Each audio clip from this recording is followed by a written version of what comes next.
नमस्कार दोस्तों, मैं विनय भंडारी। दोस्तों, बहुत से लोगों को ऐसा लगता है कि कम मार्जिन में हम ऑप्शन सेलिंग नहीं कर सकते, हेजिंग स्ट्रैटेजीज नहीं बना सकते।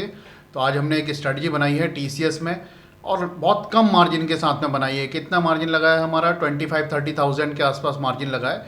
तो 25-30 हज़ार रुपये मार्जिन में भी स्ट्रैटेजी बना सकते हैं अगर आपको काम करना आता है।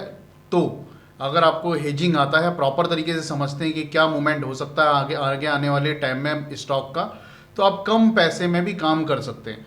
देखो, वैसे तो हेजिंग का मेन रूल यही रहता है कि भाई अगर अच्छा फंड है तो हम अच्छी तरह काम कर सकते हैं, अच्छा एडजस्टमेंट करके काम कर सकते हैं, जिससे हम अगर गलत भी हो रहे हैं तो भी नो रिस्क रख के भी हम अपनी स्ट्रेटजी से एग्जिट ले सकते हैं। मतलब कम रिस्क से भी हम अपनी स्ट्रेटजी से एग्जिट ले सकते हैं अगर हमारे पास कम मार्जिन, अगर हमारे पास सफिशिएंट मार्जिन है तो। लेकिन अगर कम व्यू हमारा ज़बरदस्त है, मतलब व्यू हमारा बहुत प्रॉपर बैठता है, तो उस केस में हम कम मार्जिन में भी पैसा बना सकते हैं। तो आज जो स्ट्रेटजी हमने बनाई है टीसीएस में, वो कम मार्जिन में बनाई है। मेरे को लगता है कि हमारा व्यू काफ़ी हद तक सही बैठेगा, ऐसा मेरे को लगता है। लेकिन अगर गलत होंगे तो हम एडजस्टमेंट कर सकते हैं। लेकिन जिसके पास मार्जिन नहीं होगा तो उसे तो नुकसान लेके ही निकलना पड़ेगा स्ट्रेटजी से। ये चीज़ सबसे पहले समझिएगा। तो स्ट्रेटजी क्या है, इसके लिए मैं आपको लेके चलता हूँ अपने कंप्यूटर स्क्रीन की तरफ। देखिए, ये मैं लेके आ गया आपको अपनी कंप्यूटर स्क्रीन में। अब यहाँ आप देख रहे हैं क्लियर, ये टीसीएस का मूवमेंट हमें देखने के लिए मिल रहा है कि भाई टीसीएस इस तरह से मूवमेंट लेके अपना चल रहा है। सही है। तो अब आने वाले टाइम में मेरे को लगता है डाउन साइड में आएगा, फिर इस तरह से मूवमेंट लेके ये अप साइड में जाएगा। सही दिख रहा है, अच्छा स्टॉक बना हुआ है। अगर मैं मेरे सिस्टम से बात करूँगा तो मेरे सिस्टम के हिसाब से क्या आ रहा है इसमें, इसे भी समझिए। ये देखिए, मेरे सिस्टम से देखेंगे तो टीसीएस ने बाय बनाया है यहाँ। सही है, ये टीसीएस ने बाय बनाया और उसके बाद इसने मूवमेंट दे दिया, करीब 8-10% की रैली दे दी है टीसीएस ने। बाय बनने के बाद एक अच्छा मूवमेंट हमें देखने के लिए मिल रहा है।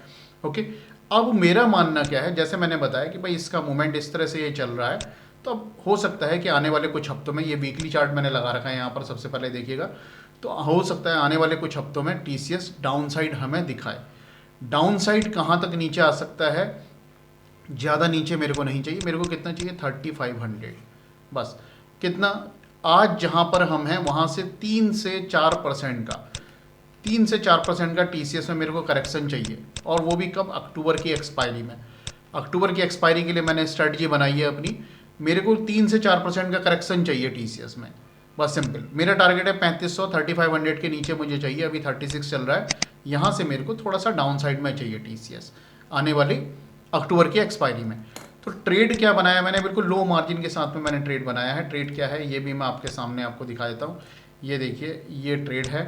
अब इस ट्रेड में भी आपको सामने दिख रहा होगा यहाँ। सही है, यहाँ देखिए, ये हमने क्या करा है, 36 का एक पुट बाय करा है और 35 का एक पुट हमने सेल करा है। मार्जिन कितना दिख रहा है? 22,000, मीन्स 30,000 के आसपास पकड़ लो कि 30,000 के आसपास, 30,000 के आसपास मार्जिन हमारा इस स्ट्रैटेजी में लग जाएगा। मैक्सिमम प्रॉफिट कितना हो सकता है हमें? 11,000 का मैक्सिमम प्रॉफिट। मैक्सिमम लॉस हमें 6,300। अब मेन बात आपने समझनी है, ये जो हमारा लॉस हमें दिख रहा है सामने 6,300 के आसपास का मैक्सिमम लॉस, इस लॉस को हम रिड्यूस कर सकते हैं। अगर हमें लग रहा है कि भाई हमारा ट्रेड गलत जा रहा है, हमारी स्ट्रैटेजी गलत जा रही है, तो इस लॉस को हम क्या कर सकते हैं? रिड्यूस कर सकते हैं। तो ये लॉस को रिड्यूस करने के लिए हमारे पास क्या होना चाहिए? मार्जिन होना चाहिए। अगर कम मार्जिन है तो स्ट्रेटजी तो आप बना लोगे, आपको पता है कि भाई 30,000 25,000 मार्जिन में स्ट्रेटजी बन जाएगी। ये प्रॉफिट है, ये लॉस है, सामने दिख रहा है। लेकिन अगर ट्रेड गलत जा रहा है तो कैसे हम एडजस्टमेंट करें जिससे हम अपनी स्ट्रेटजी को प्रॉफिट में ला सकें या अपने लॉस को हम रिड्यूस कर सकें। दोनों कंडीशन समझो कि या तो हम अपनी स्ट्रेटजी को प्रॉफिट में ला सकें या फिर अपने लॉस को रिड्यूस कर सकें। तो ये सब करने के लिए हमारे को क्या चाहिए होता है? मार्जिन चाहिए होता है। सही है, हमें मार्जिन चाहिए होता है। तो देखेंगे अब टीसीएस में अक्टूबर की एक्सपायरी का ट्रेड है, क्या होता है इसे देखेंगे। आप लोग इस स्ट्रैटेजी को ट्रेड नहीं लेना है, केवल एजुकेशन के हिसाब से मैं बता रहा हूँ। ये बात मैं हमेशा बोलता हूँ आप लोगों से, केवल यहाँ पर अगर आप जुड़ते हो हमारे साथ में तो एजुकेशन के हिसाब से आप जुड़ सकते हो, ट्रेड के हिसाब से मत जुड़िएगा। तो यहाँ पर हमें क्लियर दिख रहा है कि टीसीएस का रिस्क रिवार्ड हमें क्लियर नज़र आ रहा है।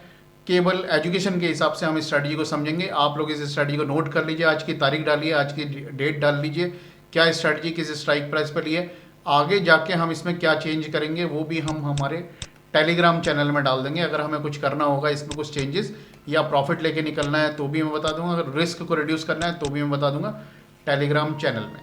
ओके, वीडियो अच्छा लगा हो तो लाइक से सब्सक्राइब कीजिएगा। वैसे तो आप लाइक नहीं करते हैं ना ही कमेंट करते हैं, तो अब मैं ये बोलना बंद ही करूँगा कि ना तो लाइक करो ना कमेंट करो, ये मेरे को बोलना बंद करना पड़ेगा, क्योंकि आप लोग ना तो लाइक करते हैं ना कमेंट करते हैं, लेकिन प्रॉफिट सब लोग ले रहे हैं। ये चीज़ मेरे को समझ में आ रही है, प्रॉफिट सब लोग ले रहे हैं स्ट्रैटेजी से।